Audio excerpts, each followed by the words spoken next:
Ngayon susubukan natin kung talagang totoo yung andun sa video. Yung saging, tapos dalawang saging, tapos isang coins. Tapos try nila saksak ito. Ito may charger ako. Okay. So okay pa tong charger na to.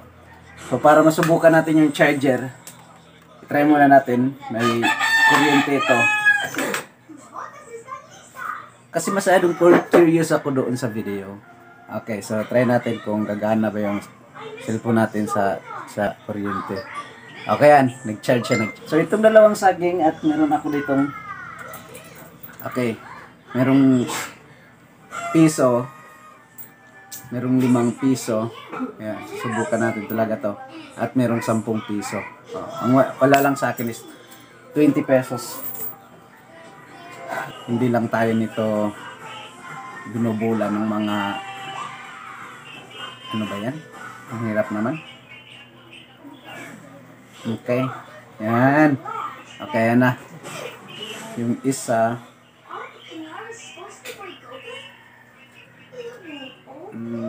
kapal kasi masyado ang ano nito guys. Okay, yan na. Ayan na guys. Okay, piso muna tayo, piso. Ayan na. Ayan na. Sige, susubukan natin. Ito na guys. Ang hirap. Okay. Ayan na. Okay, nakasaksak na yan. Hindi, nakasaksak na kabaon. Naibaon na. Susubukan natin kung mag-charge.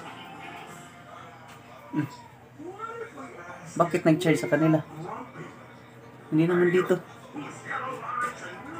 Hindi siguro ito to. Sige, change natin ng 5 piso.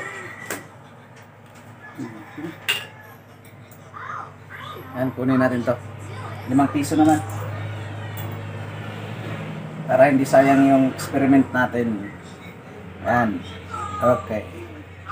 5 piso.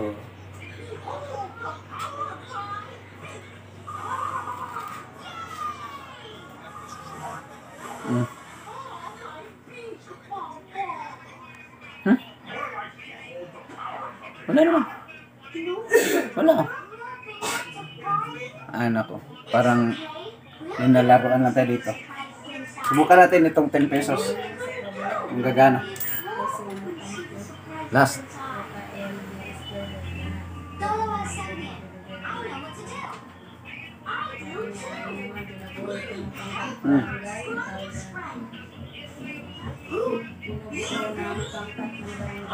Wala.